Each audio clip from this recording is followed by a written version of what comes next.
Bugun men juda muhim mavzuni tushuntirib beraman. Yangi pensiya tizimiga o'tish pensionerlarni nima kutmoqda? Kimlar xavotir olishi kerak, kimlar esa ortiqcha vahimaga tushmasligi kerak. Bu masala faqat hozir pensiya olayotgan insonlarga emas, ertaga pensiyaga chiqadigan har bir fuqaro, ya'ni ishchi, dehqon, tadbirkor, byudjet xodimi, chet elda ishlab kelgan odam va uy bekalariga ham bevosita tegishli. Chunki pensiya tizimidagi har bir o'zgarish oxir-oqibat oilaning daromadiga, qarilikdagi ta'minotga va farzandlarga tushadigan moliyaviy yukka ta'sir qiladi. Shuning uchun videoni oxirigacha ko'ring. Hozirdaanoq kanalga obuna bo'ling. Like bosib qo'ying. Chunki bunday ma'lumotni vaqtida bilgan odam keyin hujjat ortidan yugurib, pulidan yoki huquqidan ayrilib qolmaydi.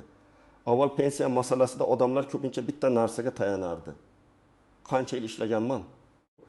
Mehnat daftarchamda yozuv bormi? Davlat ishida ishlaganmanmi yoki yo'qmi? Ko'pchilikning tasavvurida pensiya shunday edi. Odam ma'lum yoshga yetadi, mehnat stajini ko'rsatadi. Keyin pensiya jamg'armasi hisoblab beradi. Lekin amalda hamma narsa bundan murakkabroq. Pensiya miqdoriga ish staji, rasmiy ish haqi, sug'urta badallari, soliq hisobotlari, ayrim imtiyozli davrlar, bola parvarishi, harbiy xizmat, o'qish davri. Ishning og'ir yoki zararli sharoitda bo'lgan kabi ko'plab omillar ta'sir qiladi. Endi esa tizim asta-sekin raqamlashtirish, shaxsiy hisob, rasmiy daromad va sug'urta badallari asosida yanada aniqroq hisoblashga o'tmoqda. Men buni oddiy qilib tushuntiraman.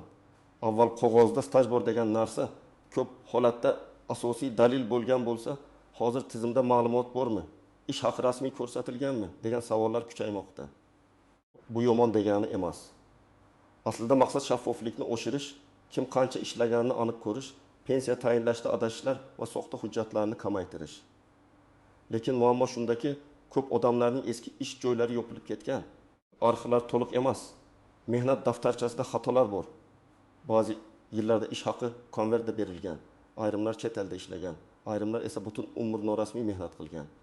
Shu sababli yangi tartibga o'tishda eng katta xavf shuki. Inson haqiqatan ham ishlagan bo'lishi mumkin, lekin buni tasdiqlovchi hujjat yetarli bo'lmasa, pensiya hisobida o'sha davr to'liq inobatga olinmasligi mumkin. Men tomoshabinlarga eng avvalo shuni aytaman. Pensiya masalasi yoshga yetgan kuni boshlanmaydi. Uni kamida bir necha yil oldin tekshirish kerak. Ayniqsa evin yoshdan oshganlar, 25 yoshga yaqinlashayotgan ayollar, 60 yoshga yaqinlashayotgan erkaklar hozirdan o'z ma'lumotlarini tartibga keltirishi shart. Yangi yondashuvning markazida 3 ta masala turadi. Rasmiy staj, rasmiy daromad va elektron ma'lumot. Rasmiy staj degani shunchaki men ishlaganman degan gap emas, balki uni hujjat bilan isbotlash mumkin bo'lgan davr. Rasmiy daromad degani ish haqi yoki daromad davlat tizimida ko'ringan. Undan tegishli to'lovlar amalga oshirilgan degani. Elektron ma'lumot degani esa davlat organlari bazasida sizning ish joyingiz, ish haqi, soliq to'lovlari, mehnat shartnomangiz yoki yakka tartibdagi tadbirkorlik faoliyatingiz aks etgan bo'lishi. Masalan, birinchi holatni olaylik. Anvar aka 35 yil turli zavod va tashkilotlarda ishlagan. Uning mehnat daftarchasida yozuvlar bor. Lekin 1998 yildan 2005 yilgacha ishlagan korxonasi yopilgan. Agar o'sha korxona arxivi topshirilmagan bo'lsa yoki ish haqi haqidagi ma'lumotlar yo'q bo'lsa, pensiya hisobida muammo chiqishi mumkin. Staj tasdiqlanishi mumkin. Lekin ish haqi tasdiqlanmasa, pensiya miqdori kutilganidan pastroq chiqadi. Anvar aka, men o'sha payt katta maosh olganman deyishi mumkin, lekin tizimga dalil kerak bo'ladi. Dalilsiz og'zaki gap pensiya miqdorini oshirib bermaydi. Ikkinchi misol. Dilbar opa 20 yil maktabda ishlagan, keyin 10 yil bozorda savdo qilgan. Maktabdagi davr odatda hujjatlar bilan yaxshi tasdiqlanadi, chunki byudjet tashkilotlarida ma'lumotlar nisbatan tartibli bo'ladi. Lekin bozordagi 10 yil norasmiy bo'lgan bo'lsa, ya'ni patent, soliq, yakka tartibdagi tadbirkorlik yoki boshqa rasmiy hujjat bo'lmasa, bu yillar pensiya hisobida to'liq ko'rmasligi mumkin. Natijada Dilbar opa o'zini 30 yil ishlagan deb biladi. Tizim esa faqat 20 yilni aniq ko'radi. Farq juda katta. Uchinchi misol. Rustam aka Rossiyada 12 yil ishlab kelgan. U yerda mehnat shartnomasi bilan ishlaganmi? Ish beruvchi badal to'laganmi? Ikki davlat o'rtasidagi pensiya bo'yicha kelishuvlar qanday qo'llanadi? Hujjatlar tarjima qilinganmi? Tasdiqlanganmi? Mana shularning hammasi muhim. Agar odam chet elda rasmiy ishlagan bo'lsa, ayrim holatlarda bu davrni tasdiqlash imkoniyati bo'ladi. Lekin norasmiy ishlagan bo'lsa, pul yuborib, turganman degan bank o'tkazmalari mehnat stajining o'rnini har doim ham bosmaydi. Pul yuborish daromad bo'lganini ko'rsatishi mumkin. Lekin pensiya staji uchun alohida talablar bo'ladi. Men birinchi navbatda norasmiy ishlagan odamlarga e'tibor qarataman. Agar siz yillar davomida ustachilik, savdo dehqonchilik, qurilish, haydovchilik, tikuvchilik yoki xizmat ko'rsatish bilan shug'ullangan bo'lsangiz, lekin hech qachon rasmiy ro'yxatdan o'tmagan bo'lsangiz, pensiya yoshiga kelganda kutilmagan muammo bo'lishi mumkin. Chunki tizim sizning mehnatingizni ko'rmasligi ehtimoli bor. Odam charchagan, mehnat qilgan, oilasini boqqan, lekin pensiya hisobida bu yillar yo'qdek ko'rinishi juda achinarli holat. Ikkinchi guruh eski korxonalarda ishlaganlar. Sobiq kolxoz, sovxoz, kichik zavod, kooperativ, xususiy firma, fermer xo'jaligi yoki tugatilgan tashkilotlarda ishlaganlar hujjatlarini tekshirish kerak. Korxona yopilgan bo'lsa, uning hujjatlari qayerga topshirilganini aniqlash kerak. Tuman arxivi, viloyat arxivi, tashkilotning huquqiy vorisi yoki boshqa idoralarda ma'lumot bo'lishi mumkin. Buni pensiyaga chiqadigan oyning o'zida boshlash kech bo'lishi mumkin. Uchinchi guruh mehnat daftarchasida xato borlar. Masalan, ism sharif bir joyda Muhammad Ali, boshqa joyda Mamad Ali deb yozilgan, tug'ilgan sana noto'g'ri tushgan, ishga kirgan yoki chiqqan sana aniq emas, muhr o'qilmaydi. Buyruq raqami yo'q, lavozim nomi tushunarsiz. Bunday mayda ko'ringan xatolar keyin katta muammoga aylanadi. Pensiya organi bu hujjat sizniki ekanini tasdiqlang yoki bu davrni aniqlashtiring deyishi mumkin. Nisbatan xotirjam bo'lishi mumkin bo'lganlar kimlar? Agar siz hozirgacha rasmiy ishlagan bo'lsangiz, ish beruvchingiz mehnat shartnomasini rasmiylashtirgan bo'lsa, ish haqingiz soliq hisobotida ko'ringan bo'lsa, elektron mehnat daftarchangizda ma'lumotlar to'g'ri aks etgan bo'lsa, xavf ancha kamayadi. Lekin men baribir umuman tekshirmasangiz ham bo'ladi demayman. Chunki tizimda texnik xato bo'lishi, ish beruvchi ma'lumotni vaqtida kiritmagan bo'lishi, eski davrlar to'liq tushmagan bo'lishi mumkin. Xotirjamlik tekshiruvdan keyin bo'lishi kerak, taxmindan keyin emas. Ko'pchilik faqat yoshga e'tibor beradi. Ayol falon yoshga yetdi, erkak falon yoshga yetdi, demak pensiya oladi deb o'ylaydi. Lekin pensiya miqdori alohida masala. Ikki odam bir vaqtda pensiyaga chiqishi mumkin, lekin biri ko'proq, biri kamroq oladi. Nega?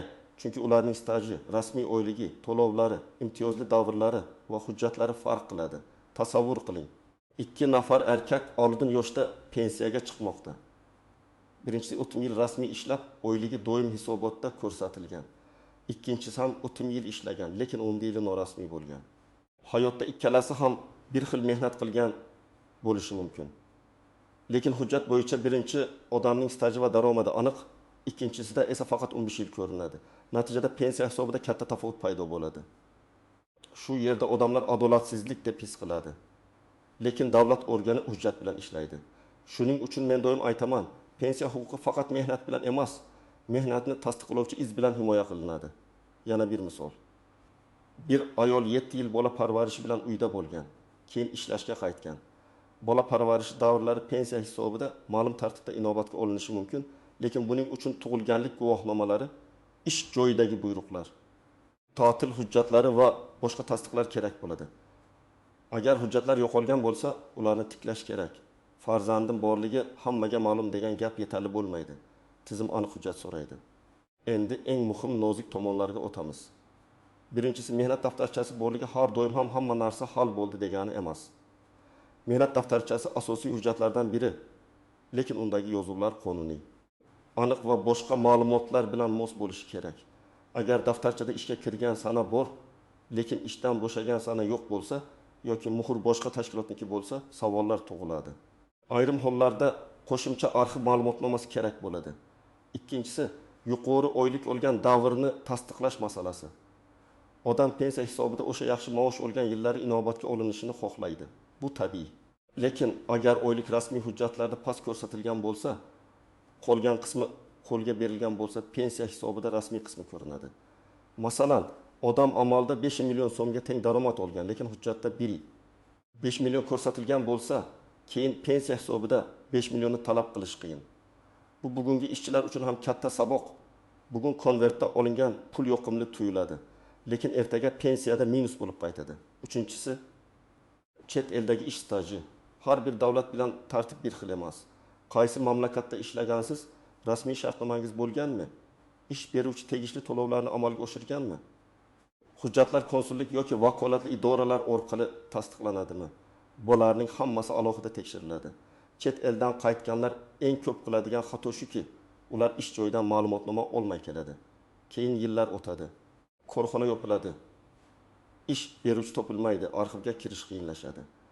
Shuning uchun chet elda rasmiy ishlagan odam har bir ish davri bo'yicha shartnoma, ish haqi varaqasi, soliq yoki sug'urta to'lovlari haqidagi ma'lumotni saqlashi kerak. To'rtinchisi, o'zini o'zi band qilganlar va kichik tadbirkorlar. Bugun ko'pchilik uyda xizmat ko'rsatadi, onlayn savdo qiladi, taksi qiladi, hunarmandchilik qiladi. Agar bu faoliyat qonuniy ro'yxatdan o'tgan, tegishli to'lovlar amalga oshirilgan bo'lsa, kelajakda pensiya uchun foydasi bo'lishi mumkin. Agar hammasi og'zaki naqd va ishsiz bo'lsa, muammo yana o'sha joyga keladi. Ishlaganingizni tizim ko'rmaydi. Beshinchisi, pensiya tayinlangandan keyin ham xatoni tuzatish mumkin bo'lgan holatlar bor. Ba'zi odamlar pensiya kam chiqsa, bo'ldi, endi hech narsa qilib bo'lmaydi deb o'ylaydi. Men bunday demagan bo'lardim. Agar siz keyin qo'shimcha arxiv hujjati topsangiz, oldin inobatga olinmagan stajni tasdiqlasangiz, noto'g'ri hisoblangan joyini aniqlasangiz, qayta hisoblash bo'yicha murojaat qilish mumkin. Lekin bu jarayonda ham dalil kerak. Shunchaki men rozi emasman deyish yetmaydi. Qaysi davr noto'g'ri hisoblangan, qaysi hujjat asos bo'ladi, qaysi norma qo'llanishi kerak. Buni aniq ko'rsatish lozim. Men endi sizga aniq yo'l xaritasini beraman. Birinchi qadam, shaxsiy ma'lumotlaringizni tekshiring. Pasport yoki ID karta ma'lumotlari, JSHSHIR, ism sharif, tug'ilgan sana. Familiya o'zgargan bo'lsa, nikoh yoki ajrim hujjatlari hammasi bir-biriga mos bo'lishi kerak. Ayniqsa ayollarda familiya o'zgargani sababli eski diplom, mehnat daftarchasi va hozirgi pasport orasida farq bo'lishi mumkin. Buni oldindan tartibga keltiring. Ikkinchi qadam, mehnat daftarchangizni varaqlab chiqing. Har bir ishga kirgan va chiqqan sana bormi, muhr bormi, buyruq raqami bormi, tashkilot nomi tushunarlimi, lavozim yozilganmi, shularni tekshiring. Agar biror joyda bo'shliq yoki xato ko'rsangiz, o'sha ish joyi hali faol bo'lsa, kadrlar bo'limiga murojaat qiling. Tashkilot yopilgan bo'lsa, arxivga so'rov bering. Arxiv so'rovida falon yildan falon yilgacha ushbu tashkilotda ishlaganimni, lavozimimni va ish haqi ma'lumotlarini tasdiqlovchi ma'lumotnoma berishingizni so'rayman deb yozish kerak. Uchinchi qadam, elektron ma'lumotlarni tekshiring. Davlat xizmatlari markazi tegishli elektron portal yoki vakolatli idoralar orqali mehnat faoliyatingiz haqidagi ma'lumotlar tizimda qanday ko'rinayotganini bilib oling.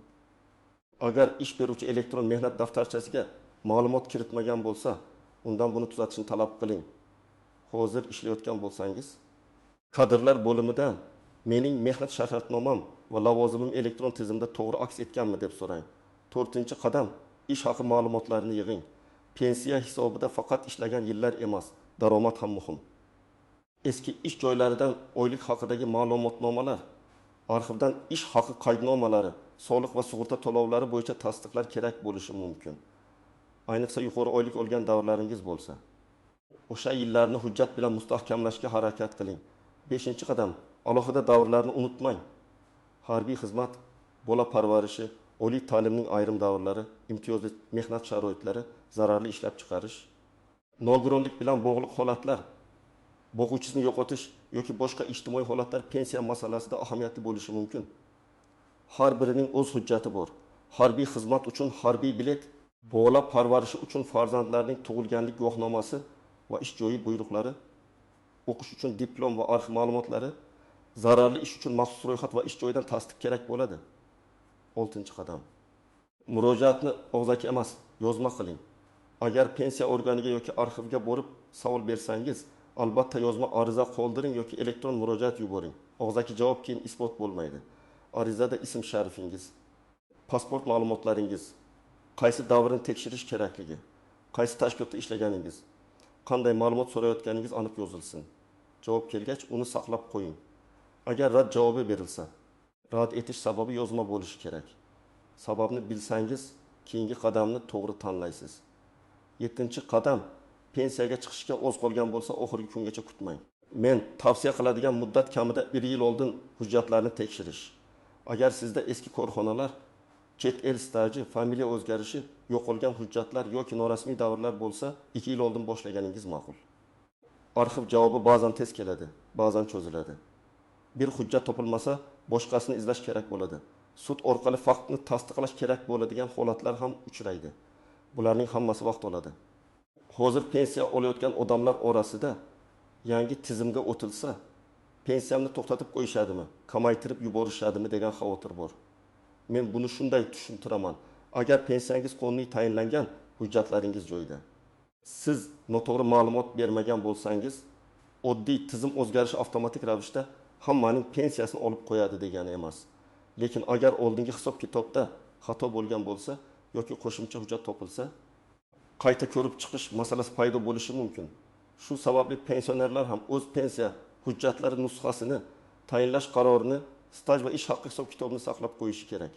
Yana bir muhim masala pensiya o'sishi va indeksatsiya. Ko'pchilik tizim o'zgarsa, darhol hammaning pensiyasi katta oshadi deb kutadi. Bunday kutish ehtiyotkorlik bilan bog'lanishi kerak. Pensiya o'sishi davlat byudjeti, qonunchilik, minimal iste'mol xarajatlari, inflyatsiya va boshqa iqtisodiy omillarga bog'liq. Yangi tizimning asosiy maqsadi faqat oshirish emas, hisobni aniqroq qilish, bazani tartibga solish va kelajakdagi majburiyatlarni barqarorlashtirish bo'lishi mumkin. Shuning uchun va'dalarga emas, rasmiy qaror va hujjatlarga qarash kerak. Bu mavzu faqat pensionerlar uchun emas. Bugun 25, 35 yoki 25 yoshda bo'lgan odam ham bundan xulosa chiqarishi kerak. Agar siz bugun rasmiy ish haqini past ko'rsatishga rozi bo'lsangiz, ertaga pensiyangiz ham pastroq bo'lishi mumkin. Agar siz tadbirkorlik qilsangiz, o'zingizni rasmiylashtirmasangiz, kelajakdagi ijtimoiy himoyangiz zaiflashadi. Agar chet elda ishlasangiz, hujjat yig'masangiz, keyin o'sha yillarni isbotlash qiyinlashadi. Men oddiy qo'yda aytaman. Har bir ish yilingizdan hujjatli iz bo'lsin. Mehnat shartnomasi, ish haqi varaqasi, soliq to'lovi, elektron yozuv, arxiv ma'lumotnomasi. Bularning har biri kelajakda sizni himoya qiladi. Ish beruvchi rasmiylashtirmasak ham bo'ladi. Oylikni ko'proq beraman desa, siz bugungi foyda bilan ertangi zararni solishtiring. Chunki qarlikda har oy keladigan pensiya oilaviy barqarorlik uchun juda muhim. Demak, yangi pensiya tizimi o'tishning asosiy ma'nosi shuki, pensiya masalasida rasmiy staj, rasmiy daromad va elektron ma'lumotning ahamiyati yanada oshadi. Kimning hujjatlari tartibli bo'lsa, u nisbatan xotirjam bo'ladi. Kimda eski ish joylari, norasmiy mehnat, yo'qolgan hujjatlar, chet el staji yoki mehnat daftarchasida xatolar bo'lsa, hozirdan harakat qilish kerak. Eng to'g'ri yo'l ma'lumotlarni tekshirish, arxivlardan hujjat olish, ish beruvchidan elektron yozuvlarni tuzatishni so'rash va barcha murojaatlarni yozma shaklda qilish. Men sizdan so'rayman, sizning mehnat daftarchangiz va elektron stajingiz tekshirilganmi? Pensiya hisobida qaysi muammo sizni ko'proq xavotirga solyapti? Fikringizni izohlarda yozib qoldiring. Chunki ko'pchilik aynan real hayotdagi savollar orqali o'ziga kerakli javobni topadi. Videoni foydali deb bilsangiz, like bosing, kanalga obuna bo'ling va yaqinlaringizga yuboring. Chunki pensiya masalasida vaqtida qilingan bitta tekshiruv kelajakda yillar davomida foyda berishi mumkin.